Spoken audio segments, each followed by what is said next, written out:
Hello friends, అందరికీ నమస్కారం అండి. Welcome to my channel. అహల్యతో మీరానా స్టోరీలో ఆఖరి భాగం వినబోయే ముందుగా ప్రీవియస్ పార్ట్స్ ఎవరైనా వినకుండా ఉంటే ముందు అవి వినండి ఫ్రెండ్స్.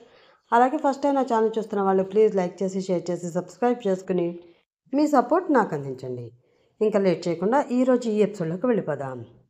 మెల్లిగా లెగిసి తూలుతూ రానా దగ్గరికి వెళ్ళి ఎకిలిగా నవ్వుతూ, రానా I love you, Rana I love you అని చెప్తూనే అతని మొహం నిండా ముద్దులు పెడుతూ అతని ఒడిలో కూర్చుంది అహల్య. అది చూస్తున్న సరయు వంకరగా నవ్వుకుంది.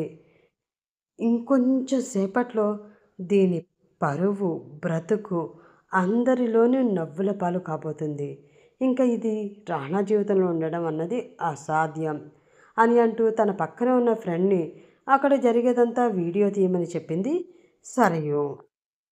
ఆమె చెప్పినట్లే చేస్తూ ఉంది ఆమె ఫ్రెండ్. ఎంత మత్తులో ఉన్నా కూడా ఆమె ప్రవర్తన రానాకి తెలుస్తూనే ఉంది. ఏంటిది, కొంచెం వింతగా ప్రవర్తిస్తుంది, ఏమైంది దీనికి అని అనుకుంటూ ఆమెనే అబ్జర్వ్ చేస్తూ ఉన్నాడు అతను. రానా అంటూ ప్రేమగా పిలిచింది ఆమె. ఆ పిలుపు విని కొంచెం అదిరిపడి, ఏమైంది అహల్య, ఎందుకు ఇలా ప్రవర్తిస్తున్నావు, కొంచెం మత్తుగానే తడబడుతున్న మాటలతో అడిగాడు రానా. తెలియదు రానా, కానీ ఏదేదో అయిపోతుంది, నాకు నువ్వు కావాలి, ఒళ్ళంతా తిమ్మిరి తిమ్మిరిగా ఉంది అని అంటూ అతని చెయ్యి తీసి ఆ చేతిని తన నడుం మీద పెట్టుకుంది ఆమె. దానితో ఆమె శరీరం లైట్గా కాలుతున్న విషయం అతనికి అర్థమైంది. సంథింగ్ ఈజ్ రాంగ్, తనకి ఏదో జరిగింది అని అనుకుంటూ చుట్టూ చూసిన అతనికి అక్కడ ఉన్న వారందరూ తమ వైపే అదొక రకంగా చూస్తూ ఏవేవో గుసగుసగా మాట్లాడుకుంటూ ఉండడం అతనికి కనిపించింది. అది చాలా ఇరిటేషన్ తెప్పిస్తూ ఉండడంతో ఇక్కడ ఉండడం అంత సేఫ్ కాదు, ఏదో జరుగుతుంది అని అర్థమైనా అతను ఆమెని మెల్లిగా పైకి లేపి తాను కూడా పైకి లేచి ఆమెని తన చేతిలోకి ఎత్తుకుని బయటికి తీసుకుని వెళ్ళిపోతూ ఉన్నాడు రాణా. వద్దు రాణా, మనం బయటికి వెళ్ళొద్దు, ఇక్కడే ఇక్కడే ఎంజాయ్ చేద్దాం, డ్యాన్స్ వేద్దాం, ఇద్దరం గట్టిగా కౌగిలించుకుని ముద్దు పెట్టుకుంటూ మత్తైన ప్రపంచంలో తేలిపోతూ డ్యాన్స్ ఆడదాం అంటూ గోల గోల చేస్తూ అతని గుండెలంపై తన చేతులతో కొడుతూ ఉంది ఆమె. ఆ దెబ్బలను భరిస్తూనే అలాగే అలాగే చేద్దాం, కాసేపు సైలెంట్గా ఉండు అని అంటూ ఆమెను తీసుకుని వెళ్ళి కార్ దగ్గరికి వచ్చాడు రాణా. అది చూసి నేను ఎక్కడికి రాను రాణా, నాకు ఇక్కడే నచ్చింది అని అంటూ కారు ఎక్కకుండా మారం చేస్తూ ఉంది ఆమె. అబ్బా, అల్లరి చేయకూడదు, బుద్ధిగా చెప్పిన మాట వినాలి అని అంటూ ఆమెని లోపల కూర్చోబెట్టి డోర్ వేసి కంగారుగా వచ్చి తను డ్రైవర్ సీట్లో కూర్చున్నాడు అతను. లేదు లేదు, నేను నీతో రాను, ఇక్కడే ఉంటాను అని అంటూ మళ్ళీ కారు దిగబోయింది ఆమె. అది చూసి ఇంకా లాభం లేదు అనుకుని ఆమె చెయ్యి పట్టుకుని తన మీదకి గట్టిగా లాక్కుని డోర్ వేసి లాక్ వేసేసాడు అతను. అతని నుంచి విడిపించుకోవడానికి డోర్ తీయడానికి ప్రయత్నిస్తూ ఉంది ఆమె. కానీ ఆమె ఎంత ప్రయత్నించినా ఆమెకి ఆ డోర్ రాకపోవడంతో డోర్ మీద తన చేతులతో కొడుతూ ఉంది. అబ్బా, అల్లరి చేయకే తల్లి అని అంటూ ఆమె చెయ్యి పట్టుకున్నాడు రాణా. అతని మొహంలోకి తన మొహం పెట్టి చూస్తూ, ఏంటి, నేను అల్లరి చేయకుండా కూర్చోవాలా, అలా కూర్చోవడం నాకు రాదే, అలా కూర్చోవాలి అని నువ్వు అనుకుంటే ఇక్కడ కాదు, నీ వడిలో కూర్చుంటాను మత్తుగా చిన్నగా నవ్వుతూ అంది ఆమె. ఏయ్ పిచ్చా నీకు, నిన్ను ఒడిలో కూర్చోబెట్టుకుని నేనెలా కార్ డ్రైవ్ చేస్తాను, కొంచెం కోపంగా అడిగాడు రాణా. అయితే డ్రైవ్ చేయొద్దు, రా బయటికి వెళ్ళి డాన్స్ చేద్దాం అంటూ అతని చెయ్యి పట్టుకుంది అహల్య. ఆమె ప్రవర్తన చూస్తూ ఉంటే అతనికి అంతకంతకీ విసుగొచ్చేస్తూ ఉంది. దేవుడా అని తల పట్టుకున్నాడు రాణా. ఏంటి రాణా తల పట్టుకుంటున్నావు, తలనొప్పి వస్తుందా, నేను నీ పీక నొక్కనా, దెబ్బతో తలనొప్పి పారిపోతుంది క్యూట్గా మొహం పెట్టి అడిగింది ఆమె. ఆ మాటతో ఆమె వైపు ఒక వింతైన ఎక్స్ప్రెషన్ ఇస్తూ, హా, అలా నువ్వు పీక నొక్కితే తలనొప్పేం కర్మ, నేనే పైకి పోతాను అని అంటూ కార్ స్టార్ట్ చేయబోయాడు రాణా. అది చూసి, వద్దు, నేను రాను, ఇక్కడే ఉందాం అంటూ మళ్ళీ గొడవ చేస్తూ, నేను రాను అంటూ అల్లరల్లరి చేస్తూ చిన్నపిల్లల రాగం తీస్తూ ఉంది ఆమె. అబ్బా, ఏం తాగి చచ్చావే, ఇలా నన్ను తగులుకున్నావు, ఇప్పుడు ఇంటికి వెళ్ళొద్దు అంటే ఏం చెయ్యాలి అని మనసులో అనుకుని, సరేరా, నువ్వు నా ఒడిలోనే కూర్చో, ఏదోలా నా తిప్పలు నేను పడి డ్రైవ్ చేస్తాలే అంటూ ఆమె చెయ్యి పట్టుకుని ఆమెని తన దగ్గరికి తీసుకున్నాడు రాణా. దానితో చిన్నగా నవ్వుతూ అతని చెయ్యి పట్టుకుని అతని పైకెక్కి అటో కాలు ఇటో కాలు సీటు వెనక్కి వేసి అతని మెడ చుట్టూ తన చేతులు వేసి దండలా గట్టిగా కౌగిలించుకుని పట్టుకుని అతని భుజం మీద తలవాల్చి, రైట్ రైట్, ఇప్పుడు పోనీ అంటూ అరిచింది. ఆ అరుపులు చెవిలో గింగిరాలు తిరుగుతూ ఉండడంతో అబ్బా అని అనుకుంటూ చెవిలో చిన్నగా వేలుతో తిప్పుకుంటూ కార్ స్టార్ట్ చేశాడు అతను. వెళుతున్న ఆ కారు వైపు అసహనంగా చూసి, ఏంటి ఎలా జరిగింది, పార్టీలో అందరి ముందు దాని పరువు తీసేద్దాము, దాన్ని రాణాకి దూరం చేద్దాము అని నేను ప్రయత్నిస్తే వీడేంటి ఆ అవకాశం నాకు లేకుండా దాన్ని తీసుకుని వెళ్ళిపోతున్నాడు. లేదు, వదిలిపెట్టను, ఎలా అయినా సరే ఈరోజు వీళ్ళ ఇద్దరి అంతు చూసి తీరాలి అని మనసులో దృఢంగా అనుకున్న సరయు తన కార్ తీసుకుని వాళ్ళిద్దరూ వెళ్ళిన కార్ని ఫాలో చేస్తూ వస్తుంది ఆమె. అలా కొంచెం దూరం వెళ్ళాక, స్టాప్ ఇట్ అంటూ గట్టిగా అరిచింది అహల్య. ఆ అరుపు తన చెవిలో రీసౌండ్ రావడంతో అదిరిపడి సడన్ బ్రేక్ వేసి కారు ఆపాడు రాణా. అతని మెడ వదిలి అతని మొహం పట్టుకుని ఆ మొహంలోకి అమాయకంగా చూస్తూ, please please please please Rana, door తీ Rana, urgent Rana, please door తీ, ఓపెన్ చేయి అంటూ అడుగుతూ బతిలాడుతూ ఉంది అహల్య. ఆమె కంగారు చూసి కొంచెం టెన్షన్ పడిన రాణా, ఏంటి, ఏం అర్జెంట్, అసలేమైంది అంటూ టెన్షన్గా అడిగాడు. అబ్బా, అదంతా తర్వాత చెప్తాను, ముందు డోర్ తీ రాణా, అర్జెంట్ అంటూ దీనంగా మొహం పెట్టింది ఆమె. ఆమెను చూసిన అతనికి ఏదో తెలియని టెన్షన్ కలుగుతూ ఉండడంతో ఆ టెన్షన్ని ఎక్కువగా తట్టుకునే శక్తి లేకపోవడంతో వెంటనే కార్ డోర్ లాక్ ఓపెన్ చేశాడు. అది చూసి అతని బుగ్గ మీద గట్టిగా ముద్దు పెట్టి, థ్యాంక్ యూ రానా అంటూ డోర్ తీసుకుని బయటికి దిగి రోడ్డుకి అటూ ఇటూ పిచ్చి పిచ్చిగా పరుగులు తీసేస్తూ ఉంది ఆమె. ఆమె వెనకే కారు దిగిన అతను ఆమె వింత ప్రవర్తన చూసి కంగారుగా ఆమె దగ్గరికి వెళ్ళి అలా అడ్డదిడ్డంగా పరుగులు పెట్టేస్తూ ఉన్న ఆమెకి అడ్డంగా వెళ్ళి ఆమెను ఎటూ కదలకుండా పట్టుకుని, ఏమైంది, ఎందుకు ఎందుకు ఇంత కంగారు పడుతున్నావు అంటూ అయోమయంగా అడిగాడు. అర్జెంట్ రాణా అంటూ తన చిటికిన వేలు ఊపుతూ అతనికి చూపించింది ఆమె. అది చూసి, ఏంటి ఇక్కడ, ఇది పబ్లిక్ ప్లేస్, వచ్చి 5 నిమిషాలు కారులో కూర్చో, ఇంటికి తీసుకువెళ్ళిపోతాను అన్నాడు రాణా.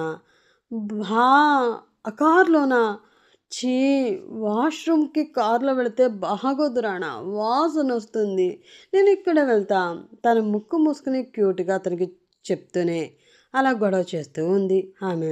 అది చూసి దేనికైతే తల పగలగొట్టుకోవాలో అర్థం కాక, ఒక్క నిమిషం ఆగు అంటూనే ఆమెకి చెప్పి చుట్టూ చూసిన అతనికి అక్కడ ఒక చిన్న గిఫ్ట్ ఆర్టికల్ ఉండే షాప్ కనిపించింది.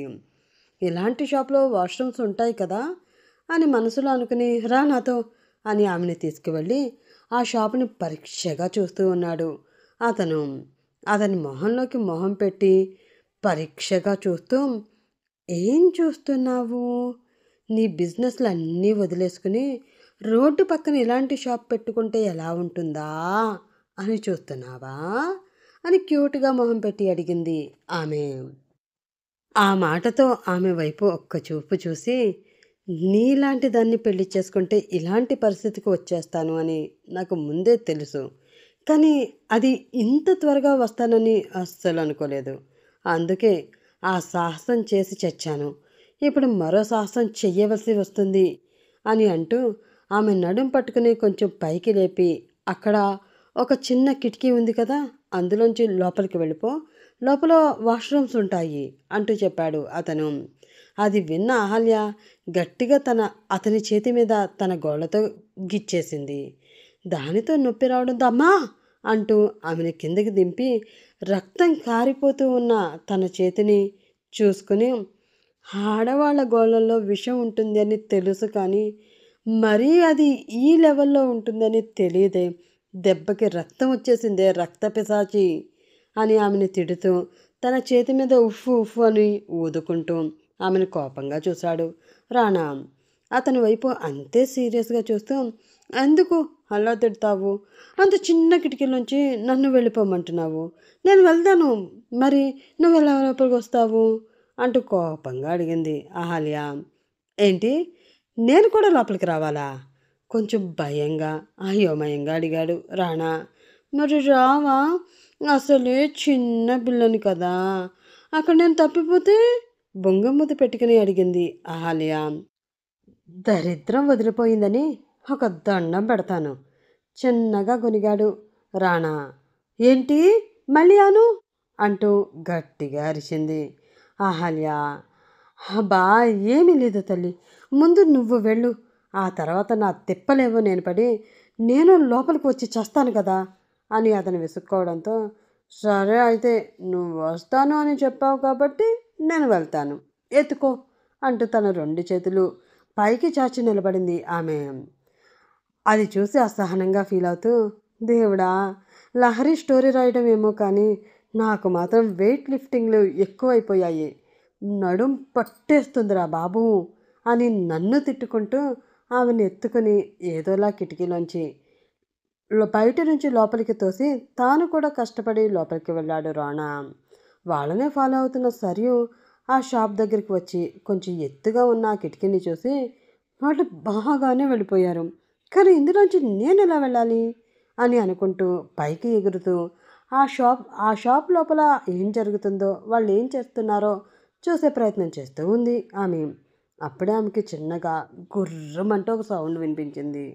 దాంతో కిందకి చూసిన ఆమెకి తన వైపే కోపంగా చూస్తూ తన పళ్ళన్నీ బయట పెట్టుకుని ఏ పెక్క దొరుకుతుందా అని ఆశగా చూస్తూ ఉన్న ఒక పెద్ద కుక్క కనిపించింది.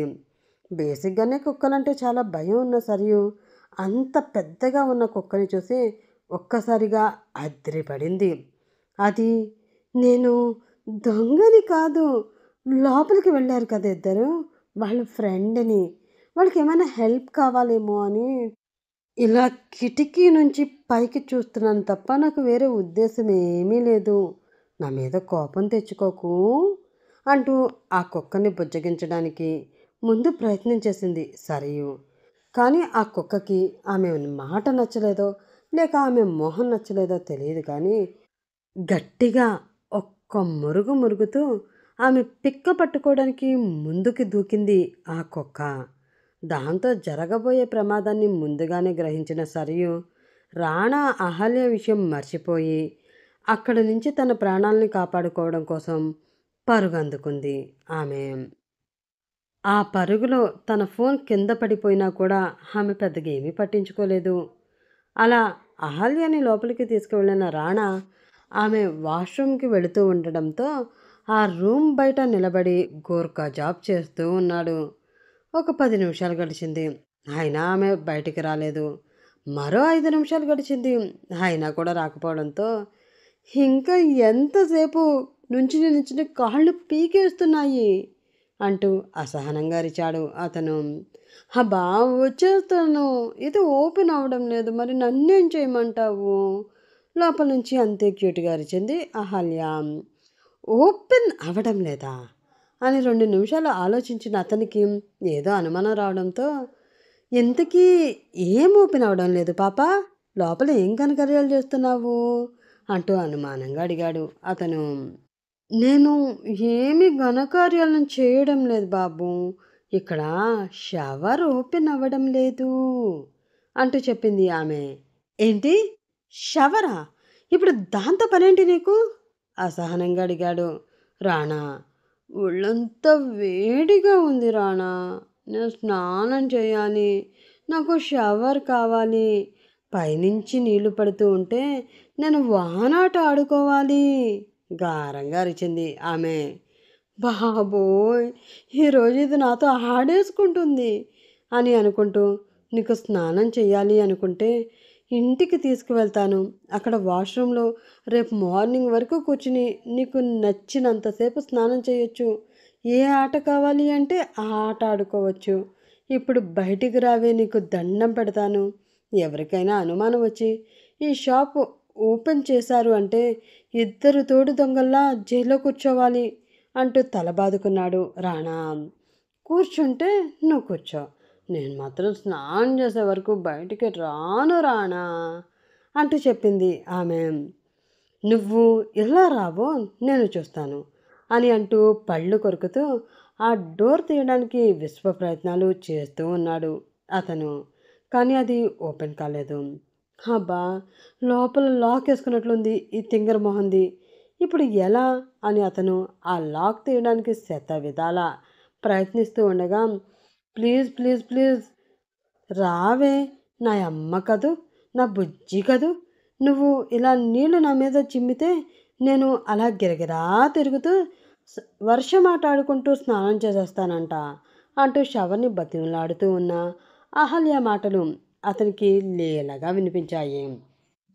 అవి విని, ఓహో, ఇలా కూడా షవర్ ఓపెన్ అవుతుందా అని మనసులో అనుకుని వెంటనే ఏదో ఐడియా రావడంతో, please please please please Ahalya, రామ్మ బయటికి, నా బుజ్జి కదూ, నా అమ్మ కదూ, నా తల్లి కదూ, నా బంగారం కదూ, చెప్పిన మాట వినేస్తుందంట, బయటికి వచ్చేస్తుందంట అంటూ అదే ట్రిక్ ఆమె మీద ప్లే చేశాడు అతను.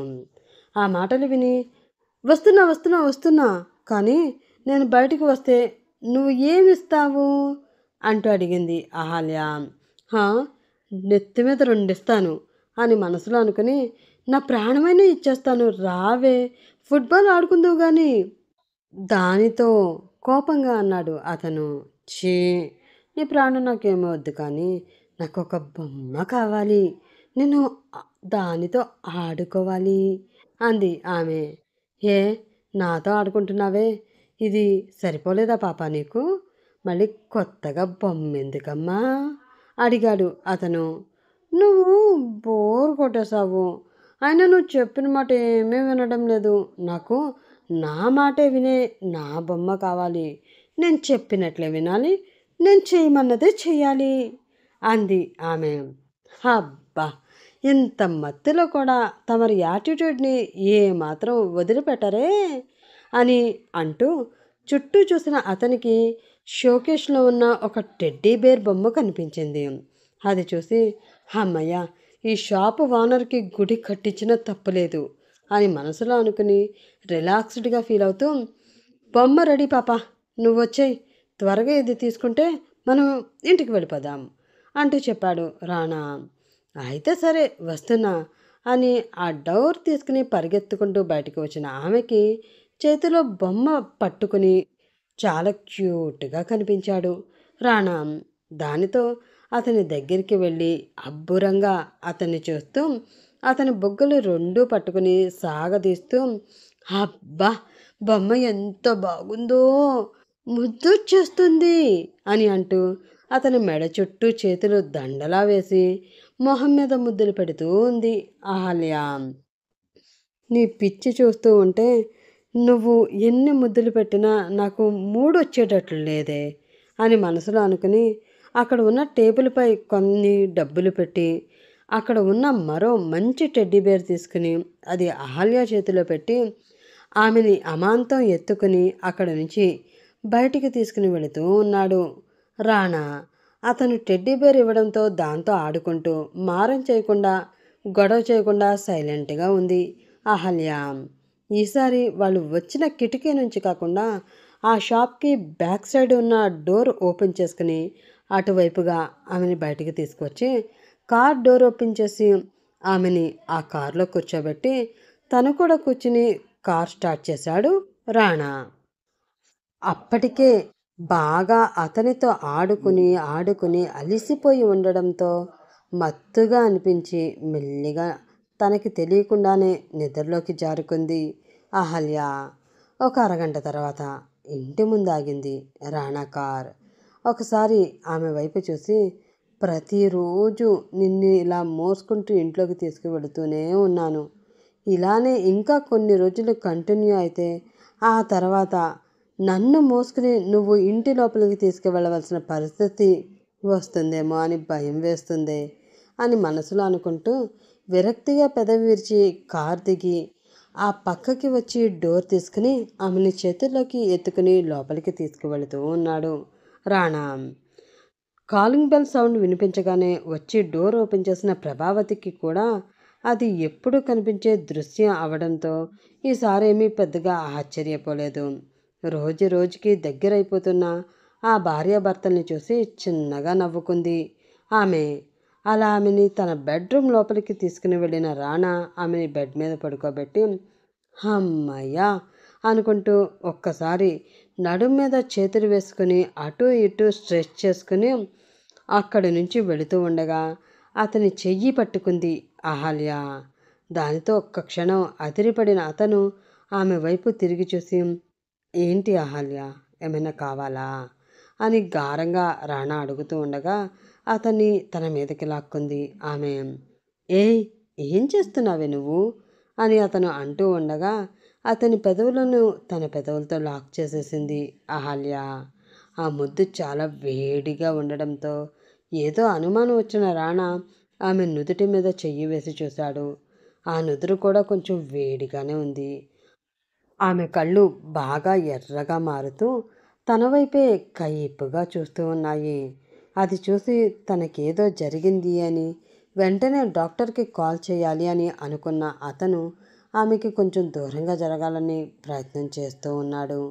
కానీ ఆమె అతనికి ఆ అవకాశం అస్సలు ఇవ్వడం లేదు. అతని మొహమంతా తన ముద్దులతో నింపేస్తూ, ప్లీజ్ రానా, నన్ను వదిలి వెళ్ళొద్దు, నాకు ఏదేదో జరిగిపోతుంది, ఎలాగో ఉంది అని అంటూ అతనిని గట్టిగా కౌగిలించుకుంది అహల్య. ఆ చర్యతో రాణా శరీరంలో కూడా ఏవో మార్పులు వస్తూ ఉన్నాయి. ఆమె చుట్టూ చేతులు వేసి ఆమెను తన కౌగిలిలో గట్టిగా బంధించాడు అతను. అతని గుండెల్లో చిన్న గువ్వ పిల్లలా ఒదిగిపోయిన ఆమె ఆ గుండెలపై ముద్దులు పెడుతూ అతనిలో కూడా కోరికని రేపుతూ మరింత రెచ్చిపోతూ ఉంది. ఆమెకి దూరం జరగాలి అని అస్సలు అనిపించకపోవడంతో అలాగ గట్టిగా ఆమెను కౌగిలించుకుని ఆమె మెడవంపుల్లో చిన్నగా ముద్దులు పెడుతూ తన పెదవులతో ఆ మెడవంపుల్లో చిన్నగా రాస్తూ ఉన్న రాణాకి ఒక్క క్షణం అది తప్పేమో అనిపించింది. కానీ ఆ మరుక్షణమే ఆమెకి కూడా అది ఇష్టమే అంటూ ఆ రోజు సాయంత్రం తనకి చెప్పిన ఆ మాట గుర్తు రావడంతో ఇదంతా ఆమె ఇష్టంతోనే చేస్తుంది కాబట్టి మనకేంటి అభ్యంతరం అని మనసులో అనుకుని ఆమెని తన సొంతం చేసుకోవడం కోసం అతని మనసుని సిద్ధం చేసుకుంటూ ఉన్నాడు అతను. అతని షర్ట్ బటన్స్ పూర్తిగా విప్పుతూ అతని శరీరంపై అక్కడక్కడ చిన్న చిన్నగా తన పంటి ఘాట్లతో కొరుకుతూ ఉంది ఆమె. ఆమె డ్రెస్ వెనక వైపు ఉన్న జిప్ ఓపెన్ చేసిన ఆమె శరీరం నుండి ఆ డ్రెస్ని వేరు చేశాడు రాణా. అలా ఆమె శరీరం నుండి బట్టలు వేరవడంతో కన్నుల విందుగా కనిపిస్తున్న ఆమె అందాలను చూస్తూ ఉంటే రాణాలో కోరిక మరింత పెరిగిపోతూ ఉంది. ఆమె ఎద అందాలపై చిన్న చిన్నగా ముద్దులు పెడుతూ ఆమె నడుముని తన చేతితో నలుపుతూ ఆమెలో చెలరేగుతున్న కోరికలకి మరింత ఆద్యం పోస్తూ ఆమె శరీరంతో తనకి నచ్చినట్లుగా ఆడుకుంటూ తన పంటిఘాట్లను ఆ శరీరం అంతా నింపుతూ ఉన్నాడు రాణా. తను కూడా ఏమాత్రం తక్కువ కాదు అన్నట్లు అతని శరీరంపై ముద్దులు పెడుతూ మరింత రెచ్చిపోయి అతనికి తెలియని కొత్త సుఖాన్ని అందిస్తూ ఉంది ఆమె. అలా కొంచెంసేపు ఒకరితో మరొకరు ఆడుకున్న తర్వాత ఒకరిలో మరొకరు కలిసిపోవడానికి ఇద్దరూ సిద్ధపడ్డారు.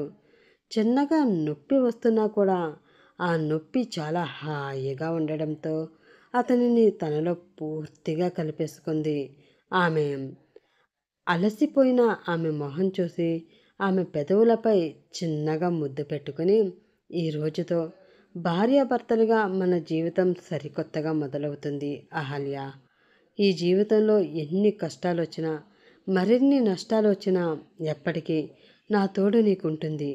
ఏ క్షణం కూడా నిన్ను వదిలి దూరంగా నేను వెళ్ళిపోను అని ఆమెతో చెప్పి ఆమె నుదుటి మీద చిన్నగా ముద్దు పెట్టుకుని ఆమె పక్కకు చేరి ఆమెని తన గుండెల మీదకి తెచ్చుకొని చిన్నగా ఆమె భుజం మీద జోకొడుతూ తాను కూడా మెల్లిగా నిద్రలోకి జారుకున్నాడు రాణా. అతని చేతలు, మాటలు, అతని స్పర్శ, ముఖ్యంగా అతను తనని ప్యాంపర్ చేస్తున్న విధానం అహల్య మనసుకు చాలా నచ్చింది.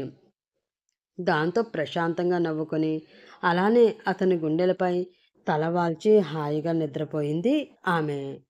నెక్స్ట్ డే మార్నింగ్ చిన్నగా మెలకువ వస్తూ ఉండటంతో బెడ్పై అటు ఇటు కదులుతూ మెల్లిగా కళ్ళు తెరుస్తూ ఉన్న అహల్యకి తన శరీరం అంతా చాలా నొప్పులుగా అనిపిస్తూ ఉంది. దాంతో కొంచెం ఇబ్బంది పడుతూ పైకి లేచిన ఆమెకి ఒక్కసారిగా చల్లగాలి శరీరానికి తగలడంతో ఏదో తేడాగా అనిపించి తలదించి కిందకి చూసుకోగా తన శరీరం మీద బట్టలు లేకపోవడం, అక్కడక్కడ రెడ్ మార్క్స్ ఉండడం కనిపించింది. దానితో ఆహా అంటూ గట్టిగా అరుస్తూ పక్కనే ఉన్న బెడ్షీట్ తీసుకుని పూర్తిగా తన శరీరం కవర్ అయ్యేలా కప్పుకొని తనకేం జరిగిందో గుర్తు తెచ్చుకునే ప్రయత్నం చేస్తూ ఉంది ఆమె. కానీ ఎంత ఆలోచించినా కూడా ఏమాత్రం ఆమెకి ఏం జరిగిందో గుర్తు రావడం లేదు. తనకేం జరిగిందో అన్నది మాత్రమే అర్థమవుతుంది. ఇడియట్! ఏదో మత్తులో ఉండి పిచ్చి పిచ్చిగా ప్రవర్తిస్తే నన్ను పూర్తిగా సొంతం చేసేసుకున్నట్లున్నాడు. అసలు నా పర్మిషన్ లేకుండా నా ఒంటి మీద చెయ్యేలా వేస్తాడు అని రాణాని తిట్టుకుంటూ ఆమె ఉండగా వాష్రూమ్ డోర్ తీసుకుని బయటకు వచ్చాడు రాణా. అతన్ని చూసిన ఆమెకి మరింత కోపం పెరిగిపోతూ ఉంది. టవల్తో తన తల తుడుచుకుంటూ ఇప్పటికే చాలా ఆలస్యం అయిపోయింది. త్వరగా వెళ్ళి ఫ్రెష్ అయి వస్తే నేను ఆఫీస్లో నిన్ను డ్రాప్ చేసి నేను నా ఆఫీస్కి వెళ్తాను అంటూ చెప్పాడు రాణా. అతనిపై నోరు వేసుకుని పడిపోవాలి, పళ్ళతో అతని పీక పట్టుకుని కరిచేయాలి అని అనిపిస్తూ ఉన్నా కూడా ఇప్పుడు తను అలా చేస్తే అతనికి లేనిపోని అనుమానాలు వస్తాయి. కాబట్టి తర్వాత చూసుకుందాం, ఎక్కడికి పోతాడులే అని మనసుకు సర్ది చెప్పుకొని ఆ బెడ్షీట్ అలాగే ఒంటి నిండా కప్పుకొని వాష్రూంలోకి వెళ్ళిపోయింది ఆమె. అది చూసి ఆమె సిగ్గుపడుతుంది అని అపార్థం చేసుకుని చిన్నగా నవ్వుకున్నాడు రాణా.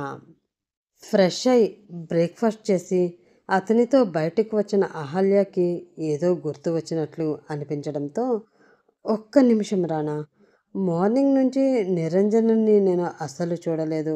రాత్రి కూడా మనకి బాగా లేట్ అవడంతో తన దగ్గరికి వెళ్ళలేదు. నేను ఒక్కసారి వెళ్ళి తనని చూసి వచ్చేస్తాను అని అంటూ అతని సమాధానం కోసం కూడా ఎదురు చూడకుండా పరుగున లోపలికి వెళ్ళిపోతూ ఉంది ఆమె. ఆమెలో కనిపిస్తూ ఉన్న ఆ మార్పు చూసిన రాణా చాలా ప్రశాంతంగా ఫీల్ అయ్యాడు. నిజంగా నీలో ఈ మార్పు ఇంత త్వరగా వస్తుంది అని నేను అస్సలు అనుకోలేదు. నిన్ను మార్చడం కోసం నేను ఏమైనా పెద్ద పెద్ద యాగాలు చేయాలేమో అని చాలా ఫీల్ అయ్యాను. అంత అవసరం లేకుండా నువ్వే ఇంత త్వరగా మారిపోవడం నాకు చాలా అంటే చాలా హ్యాపీగా ఉంది అని అతను మనసులో అనుకుంటూ కారు ఎక్కి ఆమె వస్తుంది అని ఆమె కోసం ఎదురు చూస్తూ ఉన్నాడు రాణా.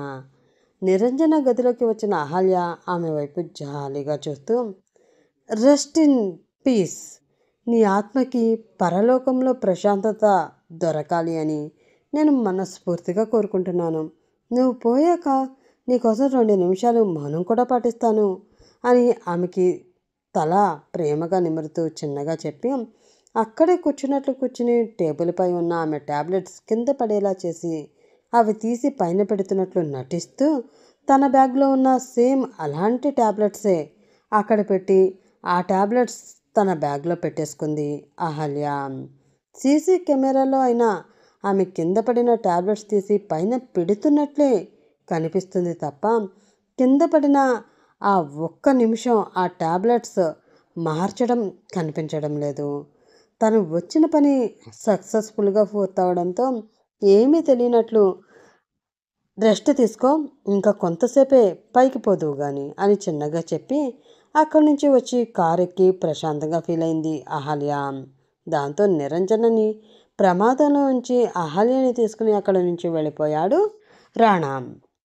అలా వారి వారి ఆఫీసులకి వాళ్ళు వెళ్ళినా వాళ్ళిద్దరూ ఒకరు వర్క్లో బిజీ అయిపోతే మరొకరు తనకి రాబోయే శుభవార్త కోసం ఆశగా ఎదురు చూస్తూ కూర్చున్నారు.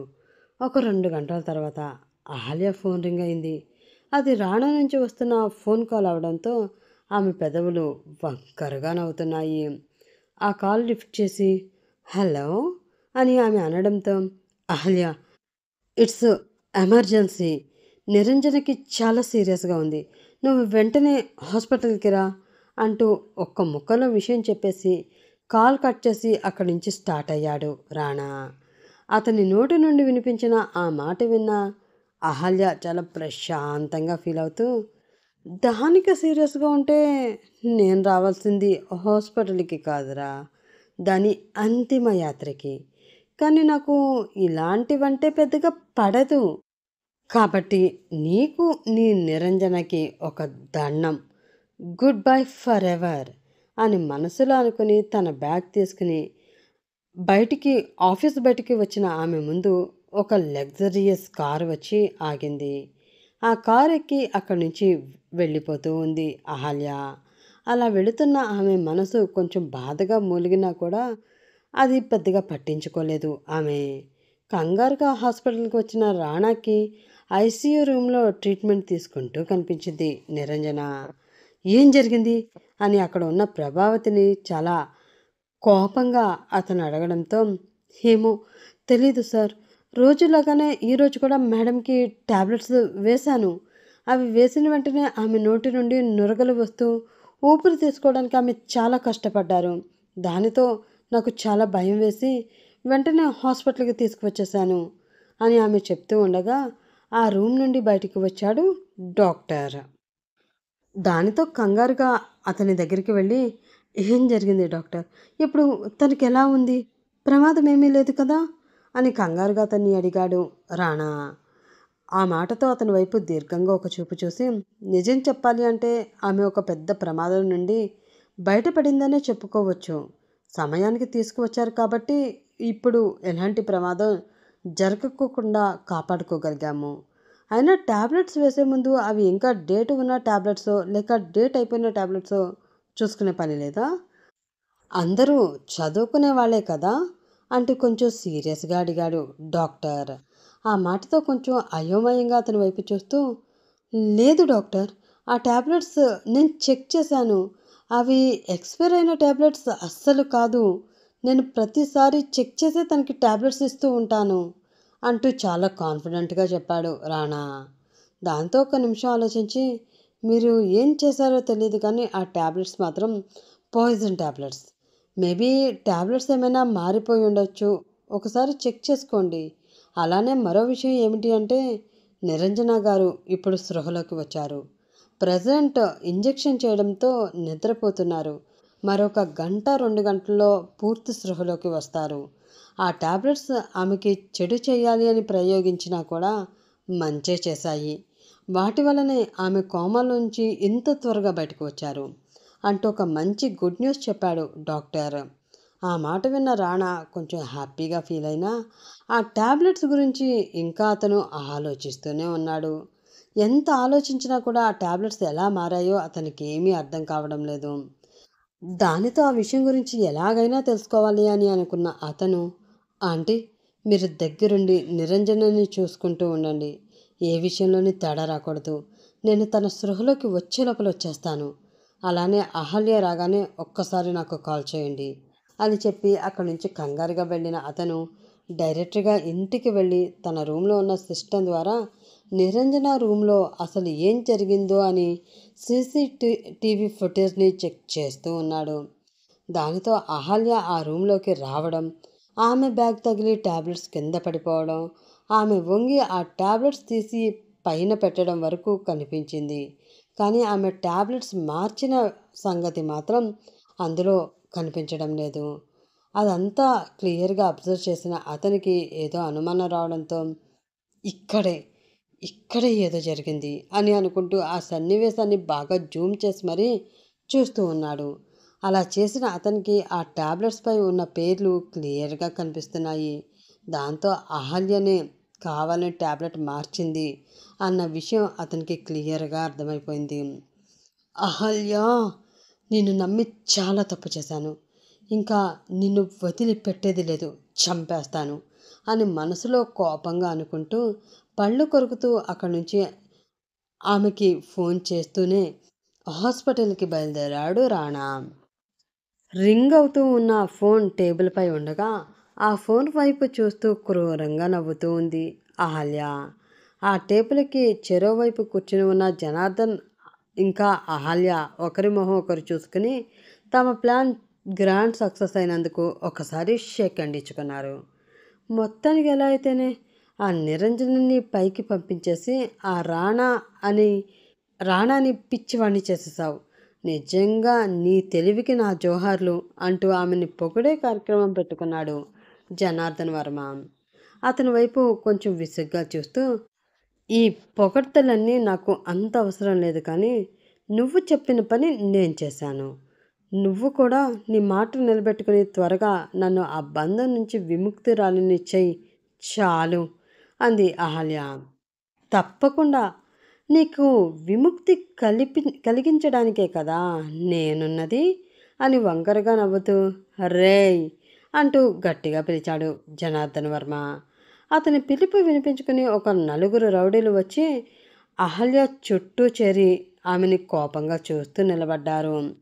వారి వైపు కొంచెం సీరియస్గా చూస్తూ, పాపకి విముక్తి కావాలంటరా, త్వరగా పైకి పంపించేసి ఆ విముక్తితో ప్రసాదించేయండి అంటూ అహల్య వైపు కోపంగా చూస్తూ చెప్పాడు జనార్దన్ వర్మ. ఆ మాటతో అహల్య పాపకి చిన్న సైజు కరెంటు షాక్ కొట్టడంతో, ఏంటి ఏంటి నువ్వు మాట్లాడేది? పైకి పంపించడం ఏంటి? నిరంజనాన్ని చంపితే నన్ను రాణా నుండి రక్షిస్తాను, ఇక్కడి నుంచి దూరంగా పంపించేస్తాను అని చెప్పావు కదా, మరి ఇప్పుడు నువ్వు చేస్తున్నదేంటి? అంటే నన్ను మోసం చేయాలని చూస్తున్నావా అంటూ ఆవేశంగా ప్రశ్నించింది ఆమె. చిచ్చి, మోసం కాదు, న్యాయం. నాకు నేను న్యాయం చేసుకుంటున్నాను పాప. నేను ముందు నిరంజనని నా కూతురు అనుకుని దాన్ని చంపాలి అనుకున్నాను, నిజమే. కానీ అది నా కూతురు కాదు అని చిన్నప్పుడే దాని బాబు చావు బ్రతుకులో ఉన్న దాన్ని నీ అమ్మ దగ్గర పడుకోబెట్టి నిన్ను తనతో తీసుకువెళ్ళిపోయాడు అన్న నిజం రీసెంట్గా నిన్ననే తెలిసింది. అది తెలిసాక ఎవరో కూతుర్ని నేనెందుకు చంపుతాను?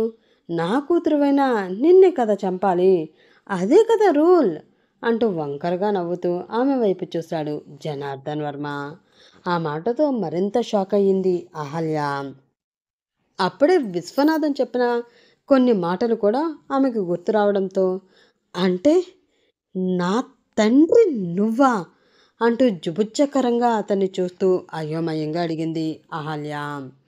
నేనింత క్లారిటీ ఇచ్చిన తర్వాత కూడా నా తండ్రి నువ్వా అన్న దిక్కుమాలిన అనుమానం నీకెందుకొచ్చింది? ఇంకా ఈ విషయంలో నీకు అనుమానంగానే ఉంటే నీ అనుమానం తీర్చే ఓపిక ఒక్క నీ అమ్మకే ఉంటుంది. కాబట్టి హ్యాపీగా పైకి వెళ్ళి నీ అమ్మని అడుక్కో అంటూ ఆ రౌడీల వైపు చూసి కళ్ళతోటే సైగ చేశాడు జనార్దన్ వర్మ. అతన్ని చూపే శాసనంగా భావించే ఆ రౌడీలు ఆమెను చంపడానికి వస్తున్నారు. ప్రస్తుతం ఆలోచిస్తూ అక్కడే ఉంటే తన ప్రాణం పోతుంది అని అర్థమైన ఆమె అక్కడి నుంచి తన ప్రాణాలను అరచేతుల్లో పెట్టుకుని తన కాళ్ళకి పని చెప్తూ పరుగు తీస్తూ ఉంది. అలా పరుగు తీస్తూ ఉన్న ఆమె కళ్ళల్లో కన్నీళ్లు తిరుగుతూ ఉన్నాయి. ఒక్కసారిగా తన జీవితమంతా తన కళ్ళ ముందు కనిపిస్తూ ఉంది. కన్న తండ్రి కూతుర్ని చంపడం ఇదివరకు తప్పుగా అనిపించలేదు, కానీ ఆ కూతురు తనే అని తెలిసేసరికి ఎక్కడ లేని కోపం తన్నుకు వచ్చేస్తూ ఉంది. ముఖ్యంగా తను ఎంత తప్పు చేశానో అర్థమవుతూ ఉండడంతో తన మీద తనకే ఒక రకమైన అసహ్యం కలుగుతూ ఉంది అహల్యకి. చేతులు కాలేక ఇప్పుడు ఆకులు పెట్టుకునే ప్రయోజనం ఏమీ లేకపోవడంతో తనని కాపాడే నాథుడు ఎవరైనా వస్తారేమో అని ఎదురుచూస్తూ పరుగు పెడుతుంది. తన స్వార్థం కోసం ఒకరి ప్రాణం తీయాలి అనుకోవడం ఎంత తప్పో ఇప్పుడు ఆమెకి అర్థమవుతూ ఉండడంతో పరిగెత్తి తన ప్రాణాలని కాపాడుకోవడం కన్నా వారి చేతుల్లో తన ప్రాణం వదిలేయడమే మెరుగు. అప్పుడే తను చేసిన పాపానికి ఒక ప్రాయశ్చిత్తం దొరుకుతుందేమో అన్న ఆలోచన ఆమె మెదడుని పురుగులా తొలిచేస్తూ ఆమె పరుగుని తగ్గించేసింది. దాంతో ఆ రౌడీలకి ఆమె అందుకోవడం చాలా సులభమైంది. కొన్ని క్షణాలలోనే ఆమె దగ్గరికి వచ్చిన ఆ రౌడీలు ఆమె చుట్టుముట్టి తమతో తెచ్చిన కత్తి తీసుకుని ఆమె పొట్టలో చాలా బలంగా దించారు. దానితో విపరీతమైన నొప్పి వస్తూ ఉండడంతో అమ్మా అంటూ గట్టిగా ఆమె అరిచిన అరుపుతో ఉలిక్కిపడి కళ్ళు తెరిచాడు. హాస్పిటల్లో చైర్లో వెనక్కి వాలి చిన్నగా నిద్రపోతూ ఉన్న రాణా. ఎవరికో ఏదో జరిగింది అని తన మనసు తనకి పదే పదే చెప్తూ ఉండడంతో అది అహల్యనేమో అన్న కంగారు అతనిలో పెరిగిపోయింది. వెంటనే తన ఫోన్ తీసుకుని ఆమెకి కాల్ చేయాలి అనుకున్నాడు. కానీ ఆమె చేసిన మోసం, తన గుండెకి చేసిన గాయం గుర్తు రావడంతో ఆ ఆలోచనని పక్కకి నెట్టేసి చేతిలో ఉన్న ఫోన్ పక్కన పాడేసి, అసలు తన గురించి పట్టించుకోవాల్సిన అవసరం కూడా నాకు లేదు, ఎలా చస్తే చావని నాకేంటి సంబంధం అని కోపంగా అనుకుని ఆమె గురించి ఆలోచించడం మానేయాలి అని చాలా ప్రయత్నిస్తూ ఉన్నాడు అతను. కానీ తన మనసంతా ఆమె నిండిపోయి ఉండడంతో అది అతనికి అస్సలు సాధ్యపడడం లేదు. కత్తి ఘాట్లతో నేల మీద పడి రక్తపు మడుగులో గిలగిలా కొట్టుకుంటూ తన ప్రాణాలని రక్షించడానికి ఎవరైనా వస్తారేమో, అది రాణా అయితే బాగుండును అని ఎదురుచూస్తూ ఉంది అహల్య. అలా ఆమె కొట్టుకోవడాన్ని ఆనందంగా చూస్తూ వీడియో కాల్లో జనార్దన్ వర్మకి కూడా అది చూపిస్తూ ఉన్నారు ఆ రౌడీలు. అది చూసి అమ్మయ్య, ఈ రోజుతో నాకు పట్టిన దరిద్రం వదిలిపోయిందిరా అని మనసులో అనుకుని, ఇంకా ఎంతసేపురా, చచ్చేదాన్ని చుట్టూరు చేరి అలా చూస్తూ ఉంటారు, ఎవరైనా చూస్తే మనకి ప్రమాదం, త్వరగా వచ్చేయండి అని జనార్దన్ వర్మ ఆర్డర్ వేయడంతో సరే సార్ అంటూ అహల్యని అక్కడే వదిలేసి వాళ్ళు కూడా అక్కడి నుంచి వెళ్ళిపోయారు. ఎవరూ లేని ఆ ప్రదేశంలో కొన ప్రాణాలతో కొట్టుకుంటూ ఉంది అహల్య. అప్పుడే అటుగా ఒక కారు వస్తూ ఉంది. కార్ డ్రైవ్ చేస్తూ ఉన్న ఆ కార్ డ్రైవర్, సార్ రోడ్డు మీద ఎవరో అమ్మాయి పడి ఉన్నట్లు ఉంది సార్, బహుశా యాక్సిడెంట్ కేసు అనుకుంటా, బ్రతుకుందో పోయిందో తెలియడం లేదు సార్ అని చెప్పడంతో అసహనంగా ఫీల్ అవుతూ, ఇప్పుడు మనం ఉన్న పరిస్థితుల్లో రోడ్డు మీద పడి ఉన్న ప్రతి ఒక్కరిని పట్టించుకుంటూ కూర్చుంటే అవతల నా కూతురి పరిస్థితి ఎలా ఉందో తెలియక నా ప్రాణం పోయేటట్లుంది ఇక్కడ. ఎవరిని పట్టించుకోవాల్సిన అవసరం మనకేమీ లేదు, కానీ నువ్వు ఫాస్ట్గా పోని అంటూ కొంచెం కోపంగా చెప్పాడు విశ్వనాథం. అతని కోపం చూసి భయపడిన డ్రైవర్ సరే సార్ అని ఆ అమ్మాయి వైపు ఒక్కసారి జాలిగా చూసి ఆ అమ్మాయి పక్క నుండి ఆ కార్ని ముందుకు పోనిస్తూ ఉన్నాడు ఆ డ్రైవర్. అలా అహల్యని క్రాస్ చేసి ఆ కారు కొంచెం ముందుకు వెళ్ళిపోయాక ఎందుకో తెలియదు కానీ విశ్వనాథం గుండెల్లో చిన్నగా బాధ మొదలయ్యింది. ఏంటి నేను ఇలా ప్రవర్తిస్తున్నాను? ఒక అమ్మాయి ప్రాణాపాయ స్థితిలో ఉంటే వదిలేసి పొమ్మని ఎలా అంటాను?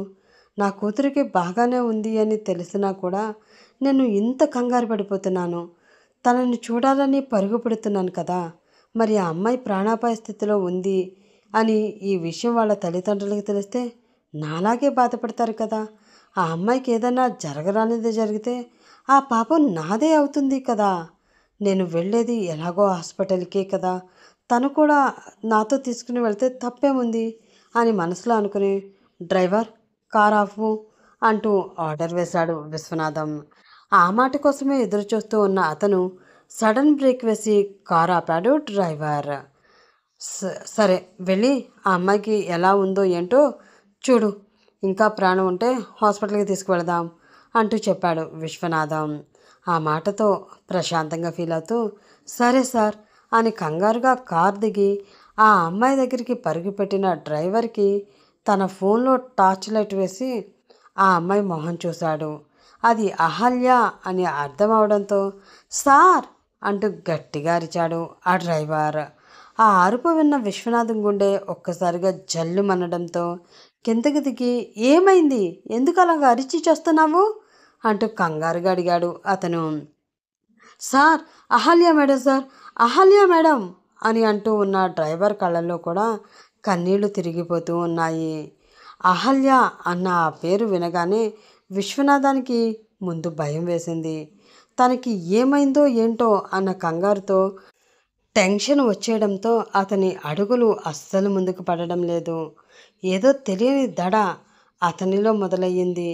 దానితో పడుతూ లేస్తూ కంగారుగా ఆమె దగ్గరికి పరుగు పెడుతూ ఉన్నాడు అతను. ఇంకా ఆమె గుండె కొట్టుకుంటూ ఉండడం గమనించిన డ్రైవర్ ఆమెని తన చేతిలోకి ఎత్తుకుని అక్కడి నుంచి కారు వైపు పరుగు తీస్తూ ఉన్నాడు. అది చూసి అమ్మా అహల్య, అహల్య తల్లి అంటూ కన్నీళ్లు పెట్టుకుంటూ ఆమె దగ్గరికి వెళ్ళిన విశ్వనాథం చూసి డాడీ అంటూ చిన్నగా కళ్ళు మూసేసింది అహల్య. అలా విశ్వనాథం ఆమెని హాస్పిటల్లో జాయిన్ చేశాడు. ఆమెకి ట్రీట్మెంట్ స్టార్ట్ చేశారు. ఆ ట్రీట్మెంట్ జరుగుతూ ఉంది. దానితో అక్కడే కూర్చుని తన కూతురు కోసం బాధపడుతూ ఉన్నాడు విశ్వనాథం. ఒక పక్కన కన్న కూతురు, మరొక పక్కన పెంచిన కూతురు ఇద్దరు హాస్పిటల్లో ఉండడంతో ఆ తండ్రి బాధ వర్ణనాతీతంగా ఉంది. విషయం తెలుసుకున్న రాణా కూడా అక్కడికి వచ్చాడు. ఐసీయూ రూమ్లో ఉన్న ఆమెని గ్లాస్ డోర్ నుంచి కోపంగా చూస్తూ ఉన్న రాణా కళ్ళల్లో కూడా చిన్న కన్నీటి పొర కదలాడింది. కానీ ఆమె చేసిన పనికి అలా కన్నీళ్లు పెట్టుకోవడం కూడా వృధా అనిపించడంతో ఉక్రోషంగా ఆ కన్నీళ్ళని తుడుచుకొని ఎవరు చేసుకున్న పాపానికి వాళ్ళే బలి అవుతారు అంకుల్. ఇన్నాళ్ళు తనని కాపాడడానికి మనం చాలా కష్టపడ్డాం, కానీ మనల్ని ఏమాత్రం లెక్క చేయకుండా తనే కావాలి అని ఈ పరిస్థితి తెచ్చుకుంది. దానికి మనమేం చేయలేం, కానీ పదండి నిరంజన దగ్గరికి వెళదాం. దాని కర్మ ఎలా ఉంటే అలాగే జరుగుతుంది. ఏమీ పట్టించుకోవాల్సిన అవసరం లేదు. కానీ ఇప్పుడు నిరంజనకి స్పృహ వచ్చింది. మిమ్మల్ని చూడాలి అనుకుంటుంది. పదండి వెళదాం అని చెప్పాడు రాణా. ఆ మాటతో కళ్ళల్లో చేరిన నీటిని తుడుచుకొని కన్న కూతురిని చూడడానికి అతనితో పాటే వెళ్ళిపోయాడు విశ్వనాథం. ప్రస్తుతం అందరినీ దూరం చేసుకుని ఎవ్వరూ లేని అనాథల హాస్పిటల్ బెడ్పై పడి ఉంది అహల్య. నిరంజన పక్కన కూర్చుని ఆమెకి జరిగిందంతా చెప్తూనే ఉంది ప్రభావతి. ఆ మాటలన్నీ వింటూ ఉన్న నిరంజనకి మనసులో ఏదో తెలియని వింతైన ఫీలింగ్ కలుగుతుంది. అహల్య అంటే కోపమైతే రావడం లేదు, కానీ రాణాని మోసం చేసింది అన్న భావన ఆమెకి ఎక్కువైపోతుంది. అప్పుడే అక్కడికి వచ్చారు విశ్వనాథం, రాణా. అతన్ని చూడగానే నిరంజనకి కన్నీళ్ళే వచ్చేస్తూ ఉండడంతో ఆవేదనగా పైకి లెగడానికి ప్రయత్నిస్తూ ఉంది ఆమె. అది గమనించి అమ్మ నిరంజన అంటూ ఆమె దగ్గరికి వెళ్ళాడు విశ్వనాథం. అతని నడుం చుట్టూ తన చేతులు వేసి బిగించి అతని గట్టిగా హత్తుకుని ఒక్కసారిగా పెద్దగా ఏడ్చేస్తూ ఉంది నిరంజన. ఆమె తల మీద చిన్నగా ముద్దు పెట్టుకుని ఇంకా భయం లేదమ్మా, నేను వచ్చేస్తాను కదా, నేను ఇంకా జాగ్రత్తగా చూసుకుంటాను. నీ దగ్గరికి ఎవరిని నేను రానివ్వను. ఇన్ని రోజులు తను మిస్ అయిన తండ్రి ప్రేమని ఆమెకి పంచుతూ ధైర్యం చెప్తూ ఉన్నాడు విశ్వనాథం. వాళ్ళిద్దరినీ అలా చూసిన రాణా పెదవులపై చిన్న చిరునవ్వు వచ్చింది. ఇన్ని సంవత్సరాలకి తన బాధ్యత తీరింది అన్న ఫీలింగ్ మనసులో చేరడంతో మరింత ప్రశాంతంగా ఫీల్ అయ్యాడు అతను. దానితో కొంచెం రిలాక్స్డ్గా కళ్ళు మూసుకున్న అతనికి బెడ్పై పడి చావు బ్రతుకుల మధ్యలో కొట్టుమిట్టలాడుతూ ఉన్న అహల్య రూపం అతని కళ్ళ ముందు కదలాడింది. దానితో అద్దరిపడి ఒక్కసారిగా కళ్ళు తెరిచి చూశాడు అతను.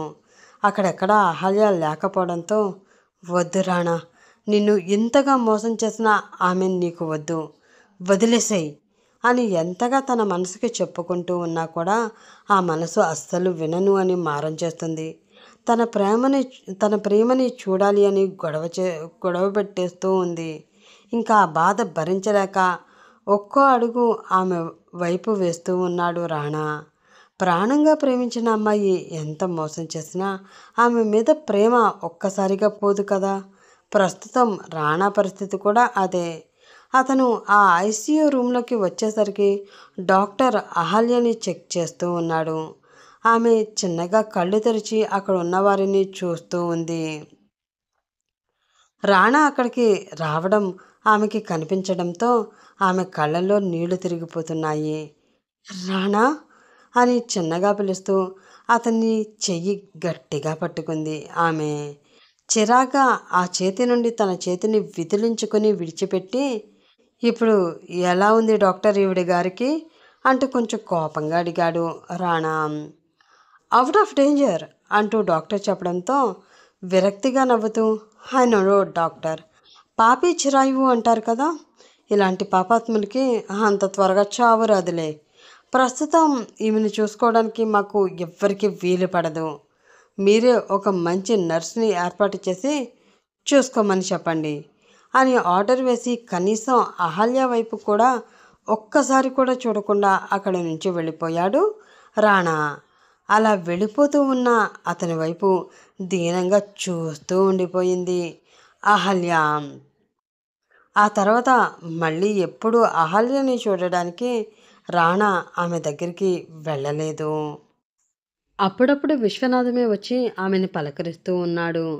ప్రతిక్షణం అతను వస్తాడు అని, తనని ఎలా ఉంది అని పలకరిస్తాడు అని ఎదురు చూస్తూ ఉంది అహల్య.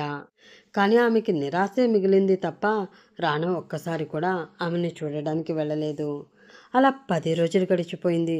ఆమె శరీరానికి అయిన గాయాలైతే మానుతున్నాయి. కానీ మనసుకి తనకు తాను చేసుకున్న గాయం మాత్రం అస్సలు మానడమే లేదు. నిరంజన పూర్తిగా క్యూర్ అయ్యింది. ఆమె ఇప్పుడు చాలా హ్యాపీగా హెల్దీగా ఉంది. మళ్ళీ ఆ ఇంట్లో నిరంజన మాటలు వినిపిస్తూ ఉండడం, ఆమె నవ్వులు ఆ ఇల్లంతా నిండిపోవడంతో రాణాకి కొంచెం సంతోషాన్ని ఇచ్చిన, తన మనసుకు నచ్చిన అహల్య మాటలు అక్కడెక్కడా వినిపించకపోవడం అతనికి తెలియని, అతని మనసు తీసుకోలేని బాధను కూడా ఇస్తున్నాయి. అయినా కూడా తన ఫీలింగ్స్ని కంట్రోల్ చేసుకుంటూ అహల్యని తన జీవితం నుండి పూర్తిగా చెరిపేయడానికి విశ్వ ప్రయత్నాలు చేస్తూ ఉన్నాడు అతను. డాక్టర్ విశ్వనాథంతో అహల్యని ఇంటికి తీసుకుని వెళ్ళిపోమనడంతో విశ్వనాథం ఆమెని తీసుకుని ఇంటికి వచ్చాడు. తను రాణా ఇంటికి వెళుతున్నాను, అక్కడ అతన్ని చూస్తాను, అతనితో మాట్లాడి క్షమాపణలు అడగాలి, అతనికి ప్రేమగా దగ్గరవ్వాలని ఎంతో ఆశగా ఆతృతగా కారు ఎక్కిన అహల్య ఆ కార్ దిగే సమయానికి అది రాణా ఇల్లు కాదు, విశ్వనాథం ఇల్లు అని తెలియడంతో ఆమె కళ్ళల్లో నీళ్లు తిరిగాయి. బాధగా మారిన కూతురి మొహం చూసి, ఏంటమ్మా దిగకుండా ఇంకా ఏం ఆలోచిస్తూ ఉన్నావు, త్వరగా దిగు అంటూ పిలిచాడు విశ్వనాథం. అతని వైపు సూటిగా చూస్తూ, అదేంటి డాడీ ఇక్కడికి తీసుకువచ్చారు, మా ఇంటికి తీసుకువెళ్ళవచ్చు కదా అని అహల్య అడగడంతో విరక్తిగా నవ్వి, ఇంకా నువ్వు ఆ ఇంటిని మర్చిపో తల్లి, నీకు ఉన్నది ఈ ఒక్క ఇల్లు మాత్రమే. ఇక్కడ అహల్య చెప్పిందే జరుగుతుంది, అహల్య చెప్పినట్లే జరుగుతుంది. నీకు ఆ ఆనందం సరిపోతుంది కదా, ఇంకా ఆ ఇంటితో ఆ ఇంట్లో ఉన్న మనుషులతో సంబంధం అంతగా అవసరం లేదు కదా అన్నాడు విశ్వనాథం. ఆ మాట ముల్లులా అహల్య మనసులో గుచ్చుకుంది. దానికి సాక్ష్యంగా ఆమె కంటి నుండి కన్నీరు కారుతూ ఉండగా తప్పక ఆ కారు దిగి లోపలికి వెళుతూ ఉంది ఆమె. అలా వెళ్ళిన ఆమెకి రాధమ్మ దిష్టి తీసి లోపలికి ఆహ్వానించింది. అంత పెద్ద ఇంట్లో ఎప్పుడూ ఒంటరిగా ఫీల్ అవ్వని ఆమె మొదటిసారి ఒంటరిగా ఫీల్ అవుతూ ఉంది. తనకి ప్రతి క్షణం రాణా గుర్తు వస్తూ ఉన్నాడు. ఎంత ప్రేమగా చూసుకున్నాడు నన్ను, కాలు కింద పెట్టనివ్వకుండా తన గుండెల మీద పెట్టుకుని నన్ను మోసాడు, ఏ కష్టం కలగనివ్వలేదు, నా ఇష్టం తెలుసుకొని ప్రవర్తించాడు. ఎప్పుడూ అనుకునేదాన్ని ఏదైనా సరే నేను చెప్పిందే జరగాలి, చెప్పినట్లే జరగాలి అని. మొదటిసారి రాణా చెప్పిందే చెయ్యాలి, అతనికి నచ్చినట్లే చెయ్యాలి అనిపిస్తుంది. కానీ నాకు ఆ అదృష్టం లేదు. నా చేతులారా నా జీవితాన్ని నేనే నాశనం చేసేసుకున్నాను. అలాంటి నాకు ఇలాంటి శిక్ష తప్పదు అని మనసులో అనుకుంటూ భారంగా రోజులు గడుపుతూ ఉంది అహల్య. అతనికి దూరమైతేనే కానీ తన మనసు అతనికి ఎంత దగ్గరయిందో ఆమెకి అర్థం కాలేదు. అతను లేని ఆ బాధని ఆమె మనసు అస్సలు భరించలేకపోతుంది. ప్రతి క్షణం అతని కోసమే ఆరాటపడిపోతూ ఉంది. సరిగ్గా తిండి నిద్ర లేకుండా ఏదో బ్రతుకుతున్నాను, బ్రతకాలి కాబట్టి బ్రతుకుతున్నాను అన్నట్లు బ్రతుకుతూ ఉంది ఆమె. ఆమె అలా బాధపడడం చూడలేని రాధమ్మ విశ్వనాథానికి విషయం చెప్పడంతో ఆమెతో మాట్లాడడానికి ఆమె గదికి వచ్చాడు విశ్వనాథం. బెడ్ రెస్ట్కి ఆనుకుని బాధపడుతూ ఉన్న కూతుర్ని చూసి విరక్తిగా పెదవిరిచి ఆమె దగ్గరికి వెళ్ళి ఆమె పక్కనే కూర్చున్నాడు విశ్వనాథం. అతని భుజం మీద తలవాల్చి, ఏంటి డాడీ ఇలా వచ్చారు? ఓడిపోయిన మీ కూతుర్ని, ప్రేమని దూరం చేసుకుని శవంలా బ్రతుకుతున్న నీ కూతుర్ని చూడడానికి వచ్చావా అంటూ అడిగింది అహల్య. నీతో కొన్ని విషయాలు మాట్లాడాలి తల్లి అని విశ్వనాథ అనడంతో, ఇంకా ఏం మాట్లాడతారు డాడీ, నా జీవితం మొత్తం అయిపోయింది. ఇప్పుడు నేను ఒంటరిదాన్ని, నాకంటూ మీరు తప్ప ఇంకా ఎవ్వరూ లేరు అంటూ కన్నీళ్లు పెట్టుకుంటూ అంది అహల్య. ఆ మాటతో ప్రేమగా ఆమె తల నిమురుతూ, నువ్వనుకున్నట్లు నిరంజనకి ఆ పరిస్థితి రావడానికి కారణం నువ్వు కాదు తల్లి. ఆ రోజు నువ్వు తనకి డాష్ ఇచ్చావు, కానీ అదే సమయానికి రాణా అది గమనించి ఆమెని పక్కకి లాగడంతో ఆమెకి ఏ ప్రమాదం జరగలేదు. కనీసం ఆమె శరీరం మీద చిన్న గీత కూడా గీసుకోలేదు అంటూ చెప్పాడు విశ్వనాథం. ఆ మాటకి షాక్ అయి అతని వైపు అయోమయంగా చూసింది అహల్య. భారంగా శ్వాస తీసుకుని వదిలి మళ్ళీ చెప్పడం మొదలుపెట్టాడు విశ్వనాథం.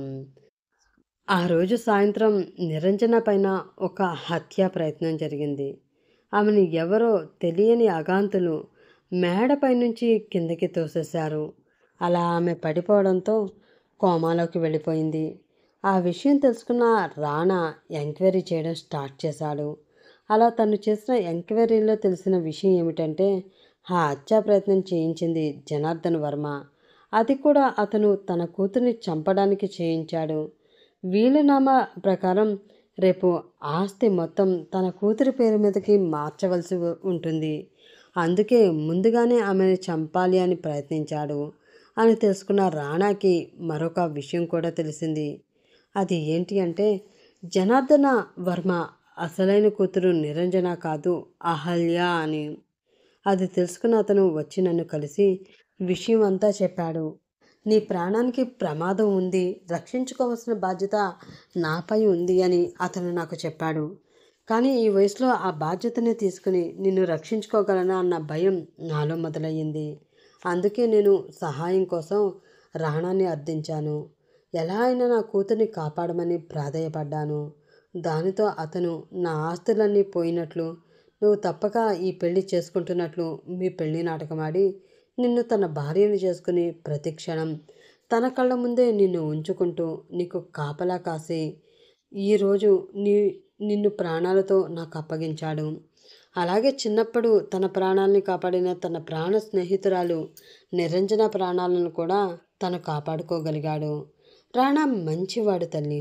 ఎవరికైనా సరే సహాయం చేయడం తప్ప ఇంకేమీ అతనికి తెలీదు. అతనికి నువ్వు కరెక్ట్ కాదురా, మర్చిపో అతన్ని అంటూ చెప్పాడు విశ్వనాథం. ఆ మాటతో అతని వైపు నిస్సహాయంగా చూస్తూ, నాకు రాణా కావాలి డాడీ. అతను లేకుండా నేను బ్రతకలేను. నాకు ఈ డబ్బు, ఆస్తి, అంతస్తు, వీటితో వచ్చే ఆ పొగరు, అహంకారం ఏమీ వద్దు. నాకు రాణా మాత్రమే కావాలి. అతన్ని చెప్పినట్లే నేను వింటాను. ప్లీజ్ డాడీ, అతనికి దూరంగా ఉంటే ప్రాణం పోతున్నట్లుంది. ఈ బాధని నేను భరించలేకపోతున్నాను అని కన్నీళ్లతో అడిగింది అహల్య. బాధగా ఆమె వైపు చూస్తూ, అతను నిన్ను ఎంత ప్రేమగా చూసుకున్నాడో నీకు బాగా తెలుసు కదరా. కానీ ఆ ప్రేమని నువ్వు అందుకోలేకపోయావు. ఇప్పుడు నీకు కావాలి అంటే ఇవ్వడానికి అతని మనసులో ప్రేమ మిగిలి ఉందో లేదో నాకైతే తెలీదు. ప్రేమ చేసిన మోసం నుండి మనిషి బయటపడడం అన్నది అసాధ్యమనే చెప్పుకోవాలి. ఏమో, నీ అదృష్టం ఎలా ఉందో రేపు ప్రెస్ మీట్ ఉంటుంది, అక్కడికి రానా వస్తాడు, తనతో నువ్వు మాట్లాడి చూడు అంటూ చెప్పాడు విశ్వనాథం. ఆ మాట విన్న అహల్యకి మనసు ప్రశాంతంగా మారింది. అతనితో ఒకసారి మాట్లాడే అవకాశం వస్తే చాలు, నేను ఏదైనా చేస్తాను. తనని ఎలా అయినా ఒప్పించుకుంటాను. క్షమించమని ప్రాధేయపడతాను. కాళ్ళు పట్టుకుంటాను. నాకు తెలుసు నా రాణా నేను లేకుండా ఉండలేడు. అతనికి నేనంటే ప్రాణమని అని మనసులో అనుకుంటూ అతన్ని కలిసే క్షణం కోసం ఆర్తిగా ఎదురుచూస్తూ కాలాన్ని గడిపేస్తుంది ఆమె. ఆ 18 గంటలు కూడా ఆమెకి 18 యుగాలుగా గడిచాయి. ఆ రోజు ఉదయమే లెగిసి అతనికి నచ్చే విధంగా అందమైన చీర కట్టుకుని జడ వేసుకుని పువ్వులు పెట్టుకుని తెలుగింటి ఆడపిల్లలా రెడీ అయ్యింది ఆమె. ఇదివరకటి అహల్య అయితే వచ్చే ఆస్తి కోసం ఎదురు చూస్తూ అంత ఆనందంగా రెడీ అయ్యేది కాదేమో. కానీ ఈ అహల్య తన రాణా కోసం రెడీ అయ్యింది. మరి ఆమెలో వచ్చిన ఈ మార్పు అతనికి కనిపిస్తుందో లేదో. విశ్వనాథం వచ్చి పిలవడంతో అతని వెనకే ప్రెస్ మీట్కి చాలా సంతోషంగా వెళ్ళింది అహల్య. అక్కడికి అందరూ వచ్చారు, కానీ రాణా రాలేదు. చివరికి తనని చంపాలి అని చూసిన తన కన్న తండ్రి కూడా అక్కడికి వచ్చాడు, కానీ తనకి ప్రాణానికి ప్రాణమైన తన రాణా అక్కడికి రాలేదు. అతని కోసం ఎదురు చూస్తూ ఉన్న ఆమెకి క్షణక్షణానికి నిరుత్సాహం పెరిగిపోతుంది. ఇంకా రాడేమో, తన మొహం చూడడం ఇష్టం లేకే రాలేదేమో అని అనుకుంటూ ఉంది ఆమె. ప్రెస్ మీట్ స్టార్ట్ అయింది. వీలునామా అందరి ముందు పెట్టారు. దాంతో ప్రెస్ వాళ్ళు ఒక్కొక్క ప్రశ్న జనార్దన్ వైపు సంధిస్తూ ఉన్నారు. వాళ్ళు అహల్యను కూడా ప్రశ్నలు అడుగుతున్నా కూడా ఆమె ఎవరికి ఏమీ సమాధానం చెప్పకుండా మౌనంగా ఉండిపోయింది. ఆ మౌనాన్ని ఎలా అర్థం చేసుకోవాలో కూడా ప్రెస్ వాళ్ళకి ఏమాత్రం అర్థం కావడం లేదు. ఏంటి మేడం, మేము ఎన్ని ప్రశ్నలు అడుగుతున్నా మీరు ఒక్క సమాధానం కూడా చెప్పకపోతే మేము ఏమనుకోవాలి, ఏం అర్థం చేసుకోవాలి? మీరు ఏదో ఒకటి నోరు తెరిచి మాట్లాడితేనే కదా మీ బాధ ఏంటో, ఈ వీలునామా వెనుక ఉన్న కథ ఏమిటో మాకు అర్థమవుతుంది. అదే మేము ప్రజలకి చూపించగలం కదా అంటూ కొంచెం సీరియస్ అయ్యారు వాళ్ళు. అప్పుడే అక్కడికి ఒక కారు వచ్చి ఆగింది.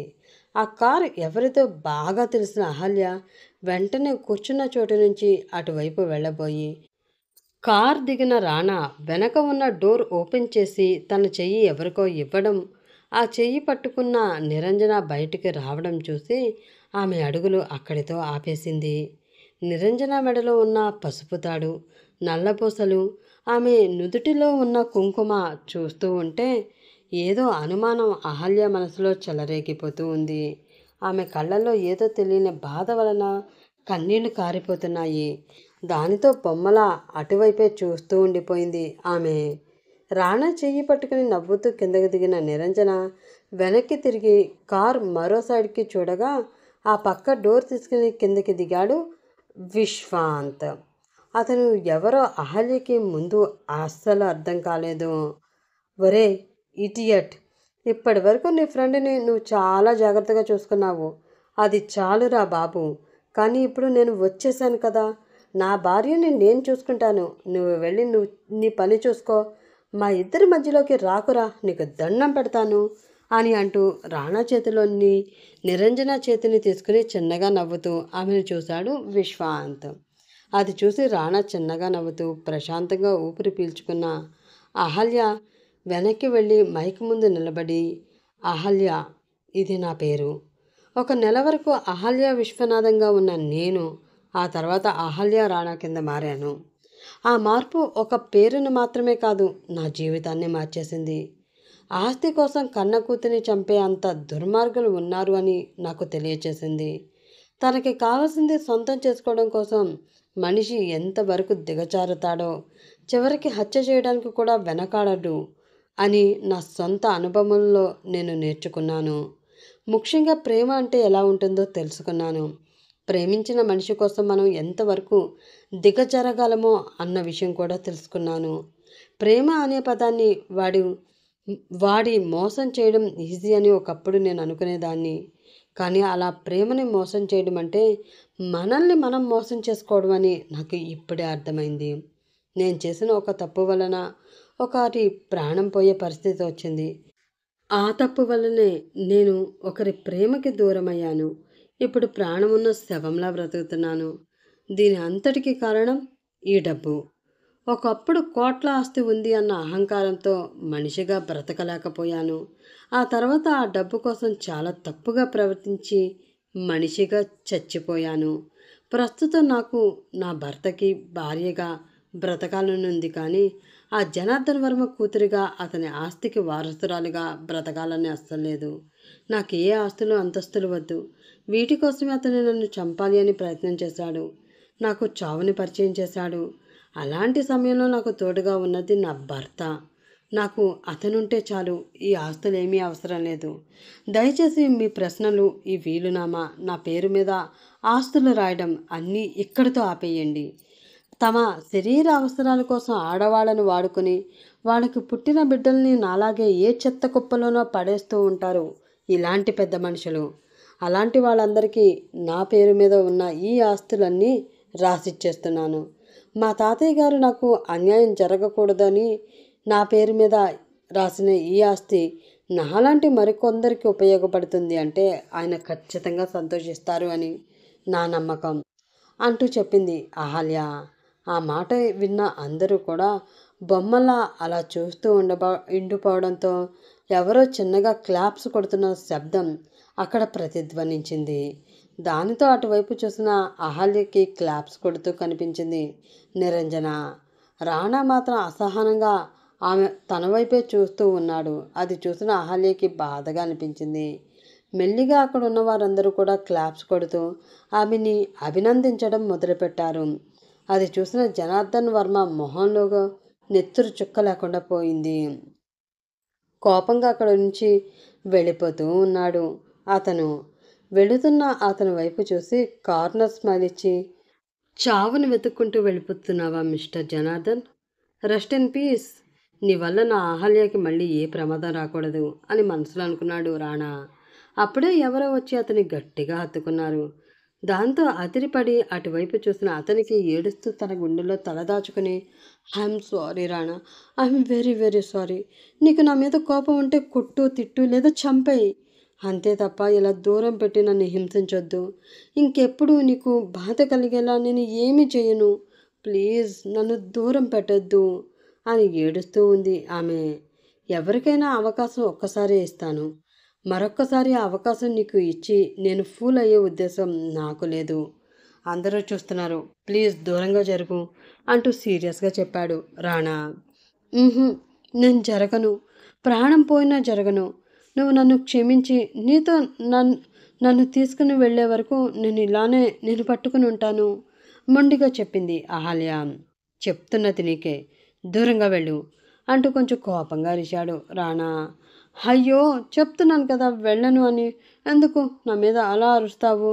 ఏదో పాపం చిన్నపిల్ల తెలియక చేస్తుందిలే, క్షమించేయి అంది నిరంజన. నీకు తెలీదు నీరు, నువ్వు మాట్లాడుకు తన వేలు ఆమె వైపు సీరియస్గా చూపిస్తూ అన్నాడు రాణా. అయితే నేను మాట్లాడతాను. క్షమించేరా ఈడియట్. మా అయితే ఏమైపోతుంది? ఒక అద్భుతమైన ప్రేమ నీ సొంతం అవుతుంది. అయినా నువ్వు పైకి తన మీద కోపం నటిస్తూ ఉన్నా నీ మనసులో తనపై ఉన్న ప్రేమ మాకు తెలుస్తూనే ఉందిలే. మాకేంటి, నీ పెరిగిన ఆ గడ్డం, చిక్కిపోయిన నీ శరీరం చూస్తే ఎవరికైనా అర్థమవుతుంది అన్నాడు విశ్వాంత్. ఆ మాటతో చంపేసేలా అతని వైపు చూశాడు రాణా. ఆ చూపు చూసి సైలెంట్ అయిపోయాడు విశ్వాంత్. క్షమించే బాబు, ఇక్కడ ఉన్న వారందరూ మిమ్మల్ని వింతగా చూస్తున్నారు.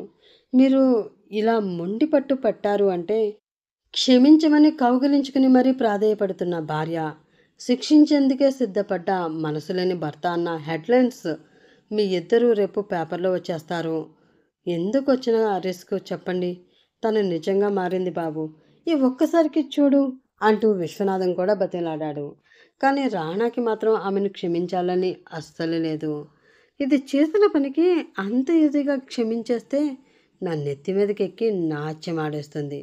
దీనితో ఒక ఆట ఆడుకునే ఈ రాణా అంటే ఏంటో తెలిసేలా చేయాలి అని మనసులో అనుకుని, మీరు చెప్పినంత మాత్రాన దీనిలో మార్పు వస్తుంది అంటే నేను నమ్మను. ముందు నిజంగా దీనిలో మార్పు వచ్చింది అని దీన్ని నిరూపించుకోమనండి. ఆ తర్వాత క్షమాపణల సంగతి చూద్దాం అన్నాడు రాణా. దానితో అతని వైపు తల ఎత్తి అయోమయంగా చూస్తూ, నిరూపించుకోవాలా?